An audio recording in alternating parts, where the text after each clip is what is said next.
გადაცემას წარმოგიდგენთ წყალი მთის. მოგესალმებით, დავიწყოთ ბიზნეს ინსაიდერი. ამ შემთხვევაში ჩვენი ტრადიციული რუბრიკით თამარს გარეთ, რომელსაც წარმოგიდგენთ ჩვენს პარტნიორ კოკა-კოლასთან ერთად, მთის წყალთან ერთად, რა თქმა უნდა და ჩვენს რუბრიკაში რასაც მიმოვიხილავთ, ყველგან ხედავთ, რომ კოკა-კოლა არის ფეხბურთის მიმართულებით ძალიან ბევრი პარტნიორი, ძალიან ბევრი თემის პარტნიორი, ძალიან ბევრი გუნდის პარტნიორი, ძალიან ბევრი ორგანიზაციის პარტნიორი და სხვაგვარად წარმოუდგენელი. ჩვენ გვიამაყება, რომ ამ ყველაფრის ნაწილი ვართ ამ შემთხვევაში და რა თქმა უნდა კიდევ ერთხელ ჩვენ საუბრობთ თამარს გარეთ მოედნის მიღმა მიმდინარე პროცესებზე, რომელიც ძალიან დიდ გავლენას ახდენს ყოველთვის შემდგომ მოედანზე არსებულ ვითარებაზე. ძალიან მინდა ერთი ფაქტი გავიხსენო, რომ როდესაც ახალგაზრდული ევროპის ჩემპიონატი ჩატარდა საქართველოში, ძალიან მალე საქართველოს ეროვნული ნაკრები გავიდა ევროპის ჩემპიონატზე, ამ შემთხვევაში ვიასპარეზეთ გერმანიაში და რა ხდება ახლა? ძალიან მნიშვნელოვანი ინფორმაცია, რომელიც ქალაქ ვანკუვერში FIFA-ს 76 კონგრესის წინ იქნა მიღებული 28 აპრილს მსოფლიო ფეხბურთის მმართველი საბჭოს ხდომაზე გადაწყდა, რომ FIFA-ს 20 წლამდელთა მსოფლიო ჩემპიონატს 2029 წელს საქართველო და სომხეთი უმასპინძლებენ. საქართველომ და სომხეთმა განაცხადი შეიტანეს 2024 წლის ივნისში, 2029 წლის 20 წლამდე მსოფლიო თასის მასპინძლობასთან დაკავშირებით. სწორედ მაშინ ერევანში გამართულ ბრიფინგზე გახდა ცნობილი ეს ინფორმაცია, სადაც ერთობლივად საქართველოს ფეხბურთის ფედერაციის და სომხეთის ფეხბურთის ფედერაციის პრეზიდენტებმა ისაუბრეს, უნდა აღინიშნოს, რომ FIFA-ს 20 წლამდელთა მსოფლიო თასი 1997 წლიდან 2 წელიწადში ერთხელ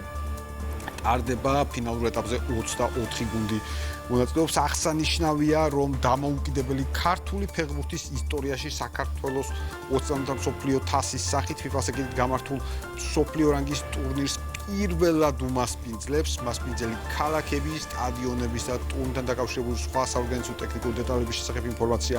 მოგვიანებით გახდება ცნობილი. ჩვენ ნახეთ ორი კომენტარი. ლევან კობიაშვილი, საქართველოს ფეხბურთის ფედერაციის პრეზიდენტი, აღნიშნავს, რომ ეს არის მართლაც გამორჩეული მოვლენა დამოუკიდებელი ქართული ფეხბურთის ისტორიაში პირველად FIFA-ს ეგიდით გასამართი მსოფლიო რანგის ტურნირის მასპინძლობა ჩვენი ქვეყნებისთვის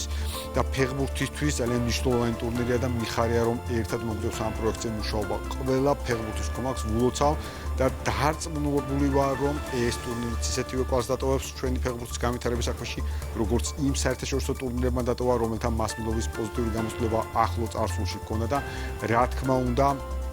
ბატონმა მელიქ ბეკიანმა, არმენ მელიქ ბეკიანმა, სომხეთის ფეხბურთის ფედერაციის პრეზიდენტმა აღნიშნა, რომ ამ ტურნირის მასპინძლობას ორივე ფედერაციისთვის დიდი მნიშვნელობა აქვს და დარწმუნებული ვარ, რომ საქართველოს და სომხეთის მსოფლიო თასს ღირსეულად უმასპინძლებს. ყველაფერს ვეცდებით, რომ FIFA-ს ახალგაზრდული მსოფლიო რანგის ტურნირების ისტორიაში ეს ტურნირი გამორჩეული იყოს. მართლაც გამორჩეულია უკვე ფაქტი, რომ ჩვენ საშუალება გვაქვს 20 წლამდელთა მსოფლიო თასს უმასპინძლოთ ჩვენს ქვეყანაში, ჩვენს მეგობარ სომხეთთან ერთად. მართლაც ჩვენს უკვე შესანიშნავ სტადიონებზე ამ კუთხით სომხეთიც ავითარებს ინფრასტრუქტურას. დარწმუნებული ვარ, მართლაც განსაკუთრებულად ღირსეულად უმასპინძლებთ და მოუხსნით იმ რეკორდებს, რომელიც თავის დროზე მოუხსენით ჩვენ 21 წლამდე ევროპის ჩემპიონატის მასპინძლობის დროს. მაშინ მართლაც სარეკორდო იყო დასწრება საქართველოს, სარეკორდო იყო დასწრება რა თქმა უნდა საქართველოს ნაკრების თამაშებზე ჩვენს ეროვნულ სტადიონზე. მე დარწმუნებული ვარ, რომ განსაკუთრებული იქნება 20 წლამდელთა მსოფლიო ჩემპიონატი. აუცილებლად უნდა აღინიშნოს, რომ როგორც ახალგაზრდული ჩემპიონატი ევროპის იყო საწინდარი შემდგომი დიდი გამარჯვებების ევროზე მოხვედრის. დარწმუნებული ვარ, რომ ასევე იქნება და მანამდეც გვექნება ის შედეგები, რომელსაც ჩვენ ახლა უკვე გაზრდილი მოთხოვნიდან საქართველოს ნაკრებისადმი გაზრდილი მოთხოვნიდან გავონდარებველით. ცხადია, ამ ყველაფერს აქვს სხვადასხვა დატვირთვა და ახლა ზუსტად მინდა რომ ვანკუვერში გამართულ 76 კონგრესის ხდომაზე ვისაუბროთ, სადაც ასევე რა თქმა უნდა იყვნენ წარმოდგენილები საქართველოს ფეხბურთის ფედერაციის მენეჯმენტი, პრეზიდენტი ლევან კობიაშვილი, ბუნებრივია, რომელიც ამავდროულად არის FIFA-ს ფეხბურთის განვითარების კომიტეტის თავმჯდომარე, ასევე გენერალური მდივანი დავით მუჯირი, რომელიც FIFA-ს მამაკაცთა ეროვნული ნაკრებების სასაჯიბრო კომიტეტის წევრია და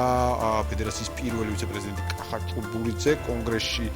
კონგრესზე მონაწილეებს წარუდგინეს 2025 წლის ფინანსური ანგარიშები და აუდიტის დასკვნა, რომელსაც ჩვენ ვიხილავთ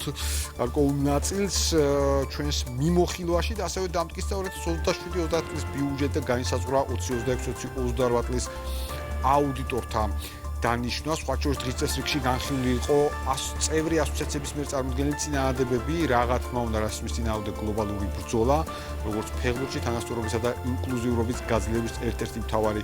მიმართულება და კიდევ ერთხელ სწორედ FIFA-ს 76 კონგრესის წინ გადაწყდა FIFA-ს 20-მდელთა მსოფლიო ჩემპიონატის მასპინძლობის საკითხის და როგორც უკვე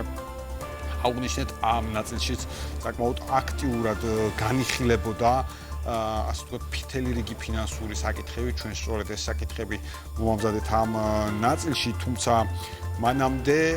მინდა ასევე FIFA-ს ნაწილში შემოგთავაზოთ შეხედულება ამ საკითხებზე, ბატონი ჯანი ინფანტინოს მათ შორის და FIFA-ს საბჭომ მივუხილოთ კიდევ უფრო ცლად ეს შეკრება, ხო სწორედ 76 კონგრესის ვანკუვერში, კანადაში კიდევ ერთხელ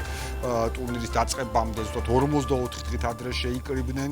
ბუნებრივია და ამ კუთხით საუბარი შეეხებოდა სხვა ტიპის ფინანსურ საკითხებს, მათ შორის FIFA-ს საბჭო დათანხმდა 48 მონაწილე გუნდზე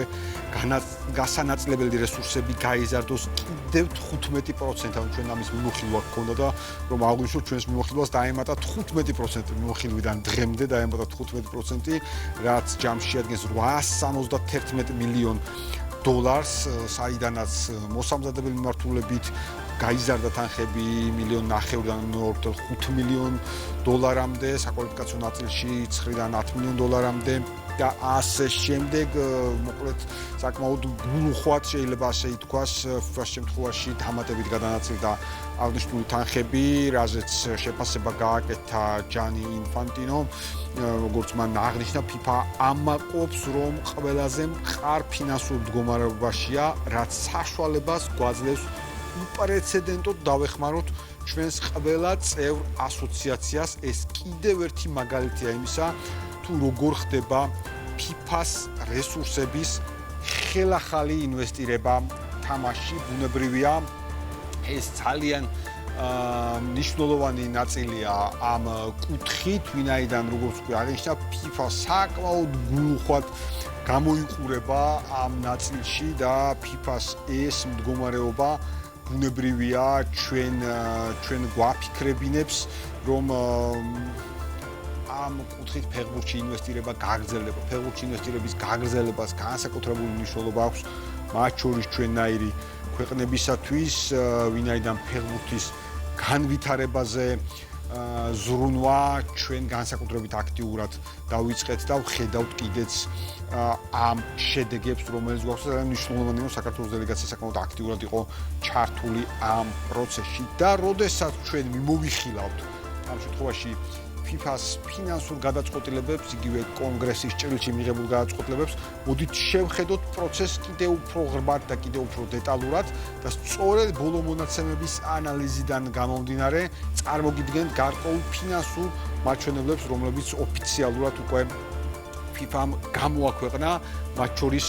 აუცილებლად მინდა დავიწყოთ, ასე ვთქვათ, პირველი დიაგრამით, სადაც ჩვენ ვნახავთ საკმაოდ საინტერესო ინფორმაციას FIFA-ს მსოფლიო ჩემპიონატის 25 წლის შემოსავლების ბიუჯეტის ნაწილი, რაც არის დაფიქსირებული ჯამში, ანუ 2 მილიარდი დოლარი, ასე რომ შევაფასოთ ეს ნაწილი, რაც კიდევ ერთხელ უდიდესი ნაწილი 75% არის სწორედ სატელევიზიო ტრანსლაციის უფლებები და მარკეტინგული უფლებების მიმართულებიდან. კიდევ ერთხელ თუ გამხელა მნიშვნელობა აქვს მედიის ნაწილს ამ ნაწილში და მედიის ჩართულობას ამ ნაწილში და ბუნებრივია FIFA ამ ნაწილს შესაბამისად აფასებს. დიახ, სწორედ სიამაყით აღნიშნავს ბატონი ინფანტინი, რომ დიახ, FIFA დღეს განსაკუთრებულად ძლიერ ფინანსურ მდგომარეობაში იმყოფება, როდესაც მას შეუძლია რომ შესაბამისი ასე ვთქვათ, დაფინანსებების ზრდა თამამად უზრუნველყოს ყოველგვარი დიდი განსაკუთრებული დისკუსიების გარეშე. შემდგომი დიაგრამა თუ შეიძლება სადაც ჩვენ ასევე შევხედავთ კიდევ ერთ საინტერესო მდგომარეობას, რომელიც უკვე 2026 წლის შემოსავლების ბიუჯეტის კატეგორიების მიმართულებას შეეხება. კვლავ ამ შემთხვევაში თუ ჩვენ პროცენტულ მაჩვენებლებს შევხედავთ, ანუ ფაქტიურად ჩვენ ვსაუბრობთ 9 მილიარდის გადანაწილების მიმართულებაზე, სატელევიზიო ტრანსლაციის უფლებები 44%, აი აქ ჩაშლილია მარკეტინგული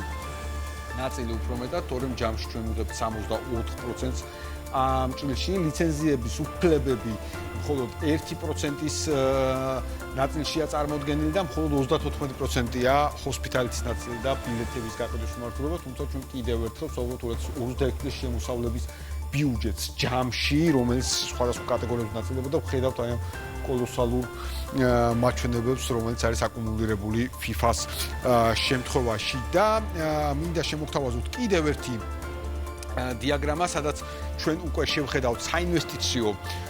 მიმართულებებს ბიუჯეტის სხვადასხვა კატეგორიების და მიხედვით, რაზე ვსაუბრობთ ახლა ამ შემთხვევაში, აი როგორც აღვნიშნეთ, FIFA რამდენად იქნება, ასე ვთქვათ, ხელგაშლილი მის მიერ განსახორციელებელ პროექტებში და როგორც კიდევ ერთხელ ინფანტინომ აღნიშნა, ბუნებრივია FIFA მაქსიმალურად ეცდება სწორედ ასეთი, ასე ვთქვათ, კარგი შემოსავლის კვალდაკვალ განახორციელოს შესაბამისი ინვესტირება განვითარებაზე მიმართოს თანხები და აქაც თუ შევხედავთ, სწორედ ტურნირები და ღონისძიებების ორგანიზებაზე არის მიმართული 66%, გასაგებია ტურნირები და ღონისძიებები არის რა თქმა უნდა ძირითადი წყარო შემოსავლის FIFA-ს შემთხვევაში, ვინაიდან როცა ჩვენ ვსაუბრობთ სატელევიზიო უფლებებზე, როცა ჩვენ ვსაუბრობთ მარკეტინგულ ნაწილზე, აქ ცალსახად და ერთმნიშვნელოვნად განსაკუთრებული ყურადღება ეთმობა შემოსავლებს ტურნირები და სწორედ ტურნირების საფუძველზე ხდება სატელევიზიო ლიცენზიების გაყიდვა, მარკეტინგული ღონისძიებების დაგეგმვა, შესაბამისად ამ კუთხით ძირითადი თანხების მიმართვა სრულად გამართლებული ნაწილია. საკმაოდ მაღალი პროცენტია განვითარებაზე და განათლების მიმართულებით 27% ბუნებრივია საერთო ბიუჯეტის საკმაოდ სოლიდური ნაწილია და ცხადია წევრი ასოციაციები ამ კუთხით საკმაოდ სოლიდურ შემოსავლებს იღებენ, რომლებიც კიდევ ერთხელ არის ძალიან მიზნობრივი განათლება განვითარების ჭრილში. ჩვენ ნახეთ ასევე საქართველოს ფეხბურთის ფედერაციის არაერთი სოლიდური პროექტი, რომელიც FIFA-სთან თანახმოვანებით ხორციელდება. მათ შორის საინტერესოა, რომ მმართველობის ჭრილში, როგორც FIFA-ს მმართველობის და ადმინისტრაციის ჭრილში, ფეხბურთის მმართველობის ჭრილში ჯამურად სულ 5%-ზე საუბრობთ ამ შემთხვევაში საერთო თანხებს, ამ ძალიან დაბალი მაჩვენებელი ეთმობა ამ კუთხით თანხების მიმართულებას და კიდევ ერთხელ ჩვენ შემთხვევაში, როგორც აღვნიშნეთ, განსაკუთრებული მნიშვნელობა ვაქცევთ, ყოველ შემთხვევაში ჩემთვის განსაკუთრებით პრიორიტეტული ნაწილია თუ რა თანხები იხარჯება განათლებასა და განვითარების მიმართულებით და ცხადია მინდა უკრა შემოგთავაზოთ შემდგომი დიაგრამა, სადაც ჩვენ კიდევ უფრო დეტალებში წავალთ ამ კუთხით, ინვესტიცია განვითარებასა და განათლებაში ხედავთ ამ ნაწილს, სადაც FIFA-ს შესაბამისი პროგრამებია, FIFA-ს Forward-ის პროგრამა, FIFA-ს Forward-ის პროგრამის ნაწილზე ჩვენ წინა რუბრიკაში ვსაუბრობთ, რომელიც გამორჩეული პროგრამაა სწორედ განვითარების ნაწილში და ცხადია საქართველოს ამ კუთხითაც ჩართული აქტიურად, FIFA-ს განვითარების ფონდი ასევე და უდიდესი ნაწილი სწორედ აი ამ ორი მიმართულებით არის განსაკუთრებით მიმართული და ვხედავთ, რომ FIFA-ს შემთხვევაში მართლაც ასე ვთქვათ არ ზოგავს FIFA მისი შესაძლებლობებიდან გამომდინარე და როგორც უკვე ნახეთ, საკმაოდ ისეთი ფართო შესაძლებლობიდან გამომდინარე არ ზოგავს არც ერთ შემთხვევაში თანხების საბამისად აკუმულირებას იმისთვის, რათა განათლება, განვითარების ნაწილი არანაირად არ ჩამორჩებოდეს, ასე ვთქვათ, ჯამურად იმ ტემპს, რომელიც არის ფეხბურთის განვითარების ჭრილში, მათ შორის საბაზრო მიმართულებით და ამ კუთხით მინდა შემოგთავაზოთ კიდევ ერთი დიაგრამა, სადაც ჩვენ შევხედავთ ვითარებას, რომელიც გვაჩვენებს FIFA-ს ინვესტირებას მსოფლიო ჩემპიონატზე და ვხედავთ ასევე მიმართულებას, რომელსაც ასევე ორი დიდი ნაწილი სწორედ ტურნირების ორგანიზების მიმართულებით განხორციელებულ საქმიანობას ეძღვნება, მართლაც გამორჩეულია ამ კუთხით FIFA-ს აქტივობა, რაც ყველაზე მთავარია, ჩვენ ვნახეთ ძირითადი მიმართულება FIFA-ს შემთხვევაში, რომ ის არ არის მხოლოდ იმ ტურნირებზე აქცენტირებული, რომლებიც სწრაფად მოუტანს შემოსავალს, რა თქმა უნდა, აქ დიდი წილი ეთმობა 60%-ზე მეტი შემთხვევაში ხარჯების ნაწილის, მაგრამ გრძელვადიან მიზნებზე მნიშვნელოვნად არის ორიენტირებული FIFA-ს შემდგომი საქმიანობა. ეს რაც შეეხებოდა FIFA-ს ნაწილს, ამ კუთხით მე მინდა რომ კვლავ დაუბრუნდე მთელ რიგ მიმართულებებს და კვლავ ამ კუთხით, ასე ვთქვათ, გადმოვიტანო ყურადღება საქართველოზე. საქართველოს შემთხვევა მინდა მივიხილო კიდევ ერთხელ, სწორედ აპრილის ბოლოს საქართველოს ფეხბურთის ფედერაციის ვიცე-პრეზიდენტი ბატონი ზაზა ზამთარაძე და საქართველოს ფეხბურთის ფედერაციის ტექნიკური დირექტორი ბატონი გოჩა თამაზაშვილი საქართველოს სამუშაო ვიზიტით მყოფ მსოფლიოს მინი ფეხბურთის ფედერაციის პრეზიდენტს და მის წარმომადგენლებს ასევე უმასპინძლეს ევროპის მინიფეხბურთის ფედერაციის პრეზიდენტი იყო ასევე შეხვედრაზე წარმოდგენილი. ამ პერიოდში შეიძლება ითქვას, რომ ამ შეხვედრას უპირატესად ჰქონდა გაცნობიტი ხასიათი და მთავარი თემა რა თქმა უნდა იყო საქართველოში მინიფეხბურთის განვითარების ტემპი და სამომავლო პერსპექტივები. აღსანიშნავია, რომ საქართველოს მინიფეხბურთის ნაკრები აქტიურად მონაწილეობს საერთაშორისო ტურნირებში საქართველოს ეროვნულმა გუნდმა, რომელიც ამჟამად მსოფლიო რეიტინგის საკმაოდ საინტერესო მე-14 საფეხურზეა, უკვე იასპარეზა მსოფლიოს 3 და ევროპის 2 ჩემპიონატზე. ბუნებრივია ამ კუთხით ძალიან დიდი ყურადღება გამახვილდა ასევე საერთაშორისო მაღალი რანგის ტურნირების საქართველოს ჩატარების პერსპექტივაზე, მათ შორის 2028 წლის ევროპის ჩემპიონატის მასპინძლობის შესაძლებლობაზე. ჩვენ შეგვიძლია მოვისმინოთ კომენტარები. შედგა გაცნობიტი ხასიათის შეხვედრა მსოფლიოს მინიფეხბურთის ფედერაციის პრეზიდენტთან და ასევე ევროპის მინიფეხბურთის ფედერაციის პრეზიდენტთან. სასიამოვნო იყო მათთან შეხვედრა. ასევე შეხვედრას ესწრებოდა საქართველოს მინიფეხბურთის ფედერაციის პრეზიდენტი. მათ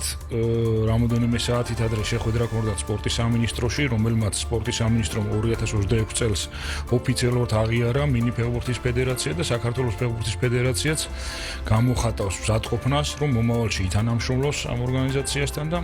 ბედნიერები ვიქნებით, თუ როგორც შეხვედრის დროს დადგა საკითხი, თუ ახლო მომავალში საქართველოს ერთ-ერთ დიდ ღონისძიებას უმასპინძლებს, საუბარი არის ევროპის ჩემპიონატ mini ფეხბურთში. It's great news for the mini football that Georgian Mini Football Association has been recognized by the Ministry of Sport. It's a huge step forward and we truly believe that we can also as EMF, as European Mini Football Federation help to grow because it's important and one of the points of these meetings were organization of European Mini Football Championship in 2028 and I think that Georgia will be a strong candidate in the bid. We are now discussing European Mini Football Championship in Georgia 2028. That will be part of a qualification process to World Cup 2029. And with respect that I know very well for a long time, President of National Association Otar Aguladze, we are fully convinced that he has all preconditions with all his connection, with all his strong work that he is doing here in Georgia, but also what he show us with his national team and performance, that he has all preconditions to really meet a very successful event. არაგვერიოს ოღონდ ფუტზალის მიმართულებაზე ამ კუთხით მინიფეხბურთის ეს ნაწილი ბუნებრივია დარწმუნებულება რომ არც აგვერევა ჩვენ ფუტზალის ცალკე წარმატებები საქართველოს ნაკრების ვიცით ნახეთ მნიშვნელოვანია მინიფეხბურთის მიმართულების გააქტიურება ძალიან მნიშვნელოვანია როდესაც აი ამ რანგის სტუმრები საქართველოს ესაუბრებიან საკმაოდ ისეთ სოლიდური ღონისძიებების ორგანიზების ნაწილზე და საქართველოს ყოველთვის განიხილება სანდო პარტნიორად ამ კუთხით, სანდო პარტნიორად ამ ჭრილში, ვინაიდან მართლაც საქართველოს აქვს გამორჩეული პოტენციალი ერთის მხრივ და რაც თავარია საქართველოს აქვს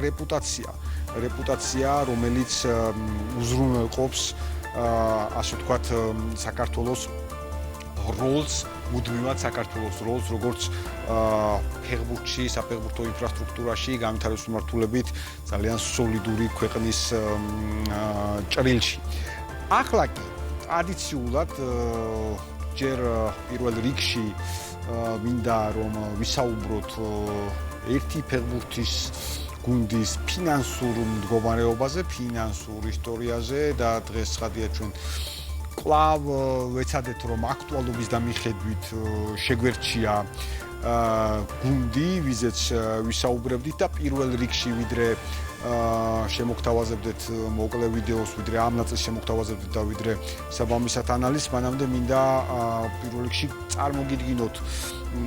პირველი დიაგრამა და გაჩვენოთ თუ რომელ კლუბზე ვსაუბრობთ ჩვენ. ეს არის ჰაიდენჰაიმი, გნებავთ ჰაიდენჰეიმი, სხვადასხვანაირად გამოვთქვათ ხოლმე საქართველოში ამ ნაწილს გუნდი, ბუდუზი ვზევაცის გუნდი, ძალიან მარტივად რო ვთქვათ. ალბათ საქართველოში არ ვიცი, ბუდუს გარეშე რამდენი გულშემატკივარი შეიძლება ჰყავდეს ამ გუნდს, მე გამიჭირდება რომ ეს ნაწილი ვთქვა, თუ ვინ გულშემატკივრობდა აქამდე საქართველოში, მაგრამ ყოველ შემთხვევაში ბუდუსთან ერთად მე ზუსტად ვიცი რომ ძალიან ბევრი ადამიანია საქართველოში, ვინც ამ გუნდს გულშემატკივრობს და რატომ გახდა ეს გუნდი კიდევ ერთხელ საინტერესო და სწორედ ბუდუსთან ერთად გახდა. ბუდუს გარეშე ვერ გახდებოდა საინტერესო, მან დაამარცხა მიუნხენის ბაიერნი სწორედ ბუდუს დუბლით და ჩვენი ყურადღება კიდევ უფრო მეტად მიიქცია და სხვათა შორის დღეს ვცადეთ რომ მცირე შედარება ამ წელშიც და ამ კუთხითაც გაგვკეთებინა ფინანსურ ნაწილში მიუნხენის ბაიერთან, თუმცა პირველ რიგში მინდა სწორედ ამ გუნდის ნაწილზე ვისაუბრო და მათ ბიუჯეტზე და შევხედოთ ამ ნაწილს 64 მილიონს ოდნავ აღემატება სატრანსფერო ღირებულება, კიდევ ერთხელ ეს არის სატრანსფერო ღირებულება და არა საბიუჯეტო ნაწილი, ანუ არა გუნდის მთლიანი მართვისთვის გათვალისწინებული ბიუჯეტი და ამ სატრანსფერო ნაწილში ძალიან მნიშვნელოვანია რომ პოზიტიური ბალანსი აქვს ტრანსფერების განხორციელების ჭრილში ამ თვალსაზრისით და საკმაოდ უხოთ იმისა რომ ახლა ძალიან მძიმე მდგომარეობაში იმყოფებიან და კითხვის ნიშანია ბუნდესლიგაში დარჩენა არ დარჩენასთან დაკავშირებით საკმაოდ იმედიანად დაიწყეს. ამ კუთხით მუშაობა მე არ ვიცი ბუდუ ამ ფორმაში ყოფილიყო როგორც ახლა, საერთოდ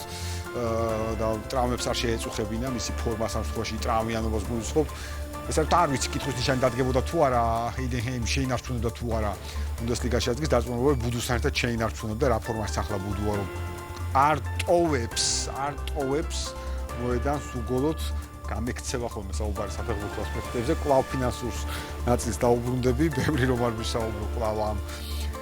ჭრილზე და შესაბამისად მინდა მეორე სლაიდში შემოგთავაზოთ, სადაც ბუდუზე ვსაუბრობ და მოდით ბუდუს ნაწილს შევხედოთ ამ კუთხით, სატრანსფერო ღირებულება 1.200.000 ევრო ბუდუს სატრანსფერო ღირებულება, რომელიც ახლა ამ წუთისთვის მიმდინარე პერიოდში არის ასე ვთქვათ დაფიქსირებული ტრანსფერ მარკზე, თუმცა აუცილებლად მინდა აღვნიშნო რომ ბუდუს ნაწილში ტრავმების მიმართულებამ საკმაოდ ესეთი ნეგატიური როლი შეასრულა. ახლა დღეს აბსოლუტურად დარწმუნებული ვარ და ჩვენ ვნახავთ თუ კი ბუდუ გადაწყვეტს არ ვიცი გუნდის ცვლილებას, მე აბსოლუტურად დარწმუნებული ვარ რომ ჰაიდენჰეიმი არაფრით არ შეიძლება 1.200.000 ევროთ ბუდუს ამ შემთხვევაში და მინდა რომ ბუდუს ნაწილში ვნახოთ მიმდინარე საბაზრო ღირებულების შემდგომი დიაგრამა, სადაც ჩვენ უფრო დინამიკას შევხედავთ, საიდან იწყებოდა ბუდუს სატრანსფერო ფასი. აი ახლა არის სწორედ გარკვეულწილად მისი სატრანსფერო ღირებულება შედარებით შემცირებული, თუმცა 2.5 მილიონზეც იყო დაფიქსირებული სწორედ იმ პერიოდში, როდესაც ჰაიდენჰეიმში გადავიდა მაშინ ბუდუ დაიწყებდა მის აქტიურ კარიერას, მაგრამ აი ეს სწორედ ტრავმის პერიოდი და გარკვეულად გამოთიშვა აქტიური თამაშებიდან ვნახეთ რომ გარკვეულად აისახა მის სატრანსფერო მდგომარეობაზე, მაგრამ კიდევ ერთხელ ბუდუს ახლა აქვს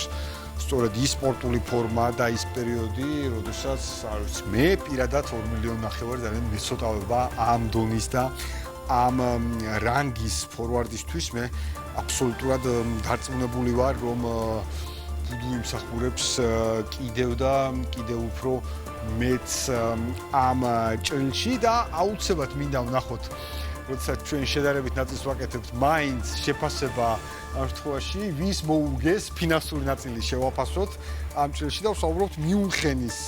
ბაიერნზე და შეგნებულად არ ვსაუბრობთ ჩემპიონთა ლიგის ანგარიშებზე ამ შემთხვევაში ძალიან წავალ შორს, მაგრამ მაინც ჩვენ შედარებებს შემდგომ ცალკე გავაკეთებთ ნახევარფინალისტების ჭრილში, მაგრამ ახლა მინდა რომ მიუნხენის ბაიერნის ამ ნაწილს შევხედოთ, ჩვენ ვლაპარაკობდით ჰეიმის ბიუჯეტზე, რომელიც 64 მილიონი იყო და მათ მოუგეს 969 მილიონიან თითქმის სატრანსფერო ღირებულების. თითქმის 969 მილიონიან სატრანსფერო ღირებულების გუნდს, უბრალოდ მოუგეს გამექცეულ ნაწილში, იყო საუბარი ამ შემთხვევაში პრეზიდენტ, თუმცა თითქმის კინაღამ მოუგეს, შეიძლება ეს ნაწილი თამამად ითქვას და ბუდუს დუბლი სწორედ აქ ვნახეთ. აი ამ ნაწილში ვნახეთ ჩვენ ბუდუს დუბლი და მართლაც შთამბეჭდავია, როდესაც აი ასეთი დონის გუნდთან, აი ამ ფინანსური მასშტაბების მქონე გუნდთან, ესეთ პატარა გუნდი, პატარა ბიუჯეტის მქონე გუნდი, თუმცა საქართველოს შემთხვევაში შეიძლება დიდი ბიუჯეტი იყოს, მაგრამ ასეთი პატარა ბიუჯეტის მქონე გუნდი გერმანიის მასშტაბით ახერხებს აი ასეთი დონის პაექრობას ამ შემთხვევაში ამ რანგის გუნდთან. მე მინდა ერთი დიაგრამას გაჩვენოთ მიუნხენის ბაიერნზე. ამ შემთხვევაში მხოლოდ 3 ფეხბურთელი ყავთ, რომელიც 3 მილიონს ქვემოთ ფიქსირდება, ანუ ჩვენ ნახეთ ბუდუს სატრანსფერო ღირებულება 1.200.000 და მხოლოდ 3 ფეხბურთელია, რომელიც აი ამ მაჩვენებელს 3 მილიონს ქვემოთ არის დაფიქსირებული, მათ შორის ამ შემთხვევაში 27 წლის ლეგენდარული მეკარე და ახალგაზრდა 18-19 წლის ფეხბურთელები ამ ჭრილში. მოკლედ ეს არის ვითარება და შედარებითი მიმართულება სწორედ ჰაიდენჰეიმის და მიუნხენის ბაიერნის და როდესაც ჩვენ ვსაუბრობთ ჰაიდენჰეიმთან დაკავშირებულ ვითარებაზე, ცხადია ტრადიციულად ჩვენ შემთხვევაში გვინდა რომ შემოგთავაზოთ მცირე ანალიზი სწორედ ჰაიდენჰაიმის საქმიანობის, ასე რომ ვთქვათ, ფინანსური საქმიანობის, ფინანსური ანალიზის და ცხადია მცირე ვიდეოს ექნება ამ ნაწილში. ამ შემთხვევაში ვსაუბრობთ ჩვენ კიდევ ერთ პროფესიულ გერმანულ საფეხბურთო კლუბზე, ჰაიდენჰეიმზე, რომელმაც სწორედ ბუნდესლიგაში მოხვედრის შემდგომ მყარი ფინანსური მდგომარეობა აჩვენა. ბოლო სეზონებში საშუალოდ 51 მილიონი ევროს ოპერაციული შემოსავალი დაფიქსირდა 2025-2026 წლების სეზონისთვის. პირველი გუნდის სავარაუდო მთლიანი სახელმწიფო ფონდი 33.1 მილიონი ევრო დაფიქსირდა. მაშინ როცა მოთამაშეებისათვის საშუალო წლიური ხელფასი 855,000 ევროს გაუწოლდა. უნდა აღინიშნოს, რომ ჯამში ეს ნაწილი ხაზგასმულია იმ კუთხით, რომ 51 მილიონის აკუმულირება ფიქსირდება როგორც განსაკუთრებული წარმატებული ნაწილი ამ ჭრილში. ვიდეოს დასაწყისში ჩვენ ვნახეთ ბუდუ და კიდევ ერთხელ ვნახოთ სწორედ ბუდუს ფაქტორიდან გამომდინარე ჩვენი დაკვირვების ნაწილი ჰაიდენჰაიმის საქმიანობა. აღსანიშნავია ასევე ისიც, რომ მთლიანი წლიური სავარაუდო შემოსავალი დაახლოებით 33 მილიონი ევროა და რაც შეეხება სატრანსფერო აქტივობას, ჩვენ ტრანსფერმარქტის ნაწილი ვნახეთ სწორედ და ტრანსფერმარქტის ნაწილს უყურებდით. ამ კუთხით დადებითი ბალანსი აქვს კლუბს შენარჩუნებული და ჯამში ეს მონაცემები არის დაფიქსირებული 9 მილიონი ევროს შემოსავლით და მხოლოდ 1.5 მილიონი ევროს ხარჯით. რა თქმა უნდა, ჰაიდენჰეიმი ძირითადი შემოსავლების მიმართულებას გარდა სატრანსფერო ნაწილისა, რა თქმა უნდა, მოიცავს სწორედ ნომერ პირველ მიმართულებას ფეხბურთში, ეს არის მედია უფლებები, რეკლამა, ცხადია მატჩის დღის შემოსავლები და კიდევ ერთხელ რა თქმა უნდა, ყოველთვის სატრანსფერო ნაწილი გუნდების შემოსავლის ჭრილში აუცილებლად გადამწყვეტია და აქაც უნდა აღინიშნოს, რომ ეს გადამწყვეტი ფაქტორი პოზიტიური ნოტით აქვს დამთავრებული. ასევე ძალიან მნიშვნელოვანი ნაწილია, როდესაც ჩვენ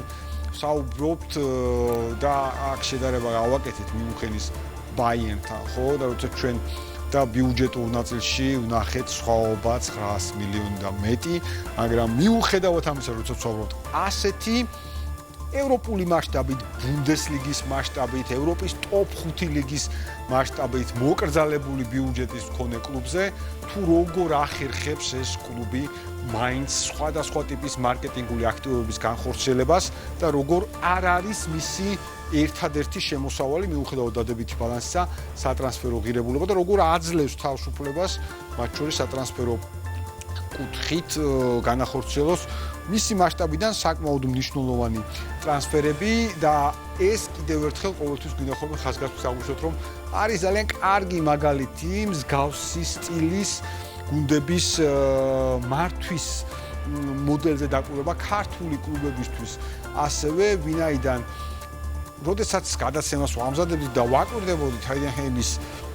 ბიზნეს აქტივობებს, რომელიც საერთოდ ცალკე აქვს გამოყოფილი ბიზნეს მიმართულება, თუ ვებგვერდს ვეწევთ ჰაიდენჰაიმის, გირჩევთ ამ ნაწილს, ცალკე აქვს გამოყოფილი საერთოდ ბიზნეს მიმართულება, იქ არის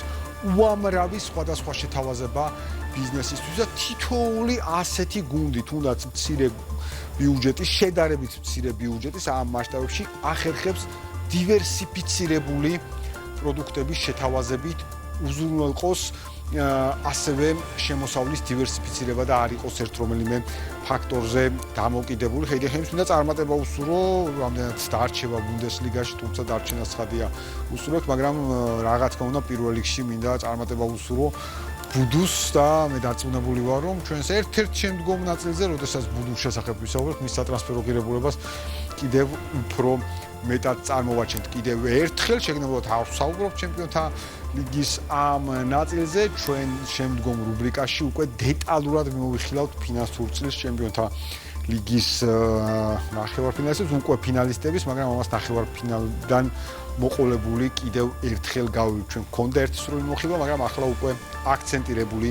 მიმოხილვით გავყვებით. დღეს ჩვენი რუბრიკა თამარს გარეთ ამით დასრულებულია. ტრადიციულად ბიზნეს ინსაიდერი ორშაბათს დაგიბრუნდებათ, ხოლო რაც შეეხება ჩვენს რუბრიკას, ჩვენ შემდეგი კვირის მიწურულს კვლავ საინტერესო თემით, მათ შორის ერთი ნაწილი უკვე დავაანონსე, დაგიბრუნდებით და მიმოვიხილავთ თამარს გარეთ არსებულ განსაკუთრებულად ფინანსურ და ვითარებას, რომელიც მენეჯმენტს უკავშირდება. დიდი მადლობა.